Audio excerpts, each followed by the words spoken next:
Everyone, hello and welcome in. Thank you for joining us on this Monday as we are back in action talking Minnesota Vikings football after a nice weekend off. That opening clip that you saw there was DJ Wanham intercepting a pass from quarterback Jake Browning during practice and returning it for the pick six. We'll talk about that more in a moment. Today I have decided to make the personal and private decision to talk about and review some of the storylines that I've been paying attention to and some that have popped up during the Minnesota Vikings training camp this year. They just wrapped today their 11th practice of training camp, and there is a lot to talk about. We missed a little bit last week. We'll clean up some of those stories. Had a very inconsistent uploading schedule last week, and it sucks. It's going to happen from time to time. I think I only made 2 videos. Hopefully this week will be a lot different. We've got top 10 storylines today. Tomorrow I hope to do a position preview on the running backs. Really want to talk about them. We've got the first joint practice / scrimmage coming up with the Denver Broncos. By the way, we signed Warren Jackson off of waivers, who was just cut by them. I thought that was interesting timing. We've got preseason games right around the corner. There's a lot here to digest just from what I have today. So there's a lot going on. The season is in full swing and we haven't even played a game yet. So let's get into the top 10 storylines that I've been following from training camp. Leave me a comment. Let me know what you think about each one and if there's anything that I have missed. We're going to avoid the one topic as much as we can that we went over on Friday. I hope to not talk about that anymore, but it is a football topic. It will come up again, but today we're going to ignore it. So let's begin with some storylines we missed last week. We didn't get a chance to discuss. Jeff Gladney has officially been released by the Minnesota Vikings. He was indicted by the grand jury for felony assault charges. His career ends with the Minnesota Vikings after 1 season, and it's disappointing because it wasn't even a good season. I guess that eases the sting a little bit, given the fact that he kind of disappointed as a first-round pick. It didn't really play up to that pedigree last year. The defense was in shambles. And it was a very bizarre year that they didn't have, regular offseason programs. So it's kind of hard to figure out what Jeff Gladney was for this football team. But what he is right now is a disappointment, former first-round selection who will no longer be with the team. And I think this is the end result that we all saw coming. I didn't think that the Vikings were going to be able to justify keeping him on the roster, and so he is gone. So that ends that saga. We will move on from that, hopefully. Storyline number 2, completely swept under the rug by last week's shenanigans, was the loss of BC Johnson for the year. He has torn his ACL. We will not be able to see him on the field in a Vikings uniform for the 2021 season. Major disappointment. You don't want to see players go out this way. Even though we talk a lot about how we don't trust Chad Beebe and BC Johnson, we don't want them to be wide receiver 3. We feel we could do better. He's in his 3rd year. He's earned his shot. I think that, even with some of the wide receivers that we're going to talk about in a minute that have been breaking out in training camp, not breaking out, but having good camps, he should have been on the field and in the battle to win the job. I mean, he's earned that right, and I think that was taken away from him. It sucks. You don't want to see it happen this way. I just hope his future with the team is not in doubt and he gets another shot next year. So, but yeah, it feels like that story was completely sidelined and everybody just kind of glossed over it. So it is what it is. I did want to mention it. Storyline number 3, the one where we all held our collective breath for about an hour before we figured out he was going to be okay. That's the Justin Jefferson injury. It looks like it's going to be a mild AC joint sprain, which oddly enough, Mike Zimmer did not confirm that diagnosis during his most recent press conference, tongue twister, where he was asked about it. So I found that a little bit odd, but Mike Zimmer has said nothing but positive things. It wasn't that bad. Thankfully, he'll be fine. He'll be back sooner than we think. So the prognosis on Justin Jefferson looks good, but still, scary moment. Like we don't need that. Of all the things going on, we do not need that. I would be so distraught about the rest of the season if Justin Jefferson goes down or misses time with any injury. So let's not do that anymore. Sort of piggyback off of storyline number 3, that has opened up the opportunity for other wide receivers on this team to make names for themselves during training camp with the increased reps. Adam Thielen has also been banged up, so he's missed some practice time. He was back in pads and practicing today, but has allowed guys like KJ Osborne to have a very good camp. He's catching a lot of stuff thrown his way. I think he's definitely in the mix for wide receiver 3. Emir Smith-Marset has had a lot of reps with the 1 team.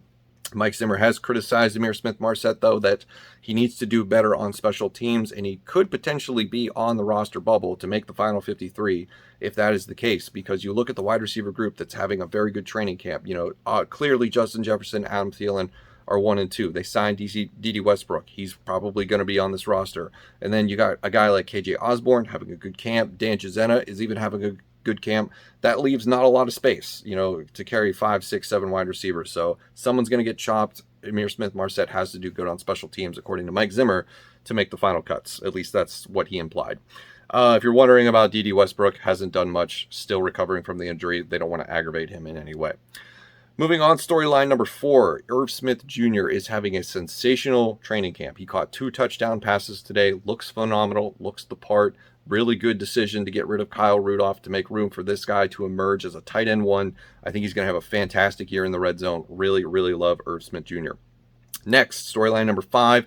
Kind of a prediction as well mixed in here. Jake Browning has really kind of ran away with the quarterback 2 battle, the backup job. Not only because he has been available for when the team has needed him to practice, and he's taken advantage of that opportunity. He's looked really sharp, had a couple of bad throws, which is the one that we opened the video with. But so far, he's looked pretty sharp in the reps that he's been given. The other reason that he's probably going to coast to winning the backup job is that Kellen Mond is both A, a rookie, and B, has missed a lot of practice due to his COVID positive test. Those are 2 things that Mike Zimmer is not a fan of, missing practice and being a rookie. So you're a rookie coming in, you're already in the hole, and then you're missing practice. That does you no favor. So I think Kellen Mond is nowhere near ready to see any meaningful action this year as an NFL quarterback. He'll be holding the clipboard, I think, for all 17, 18 games, however many there is this year. I can't remember. New things is just hard to keep track of. So I think Jake Browning is going to be quarterback 2 once the final depth charts are released. That's just a prediction of mine. Speaking of rookies and things not looking good, the starting offensive line for week 1 is likely going to feature none of the rookies this year. Christian Darrisaw and Wyatt Davis have their own unique problems. So Christian Darrisaw has been sort of kept on the shelf with the recovery from his core surgery that he had this offseason.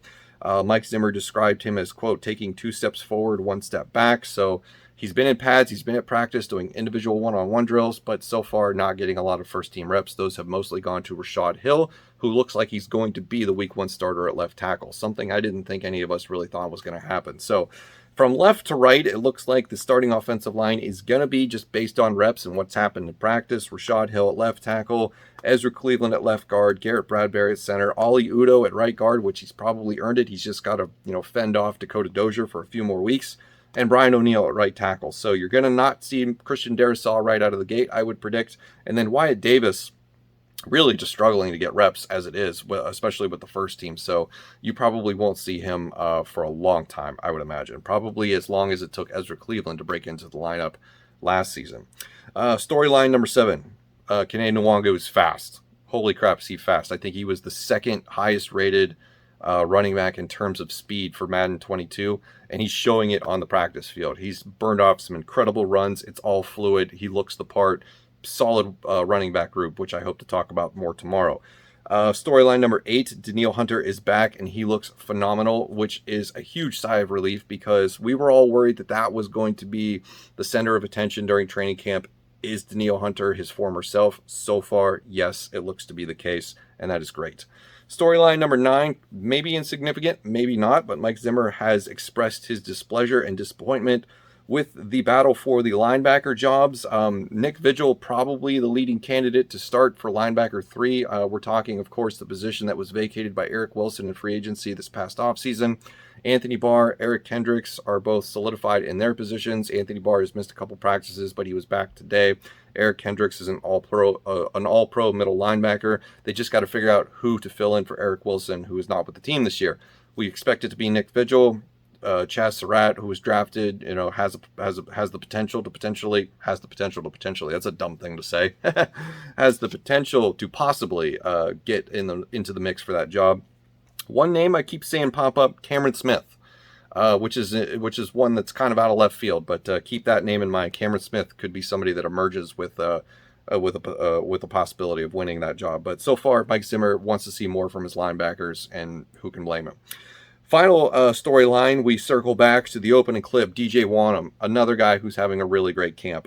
He had the pick 6 on Jake Browning, which we saw in the opening of the video. He's been doing a lot of dropping back in coverage, which I think they even tried him out at linebacker during one practice, which was an interesting, sort of development. So I think DJ Wanham is slowly, winning that position that we've been talking about. Like, who's going to play opposite of Danielle Hunter at the other edge rusher position. So Really, it's between him and Stephen Weatherly, but so far, DJ Wanham has shined. It'll just depend on how the rest of training camp goes. So that's going to do it for my top 10 storylines, and we got it in just a little over 10 minutes, so thank you for sticking around. Let me know what you think about all that's happened so far at training camp for the Minnesota Vikings. Who do you expect to win some of these position battles? Who do you expect to emerge? Who's having a bad training camp? Because there's some players that just aren't showing up so far.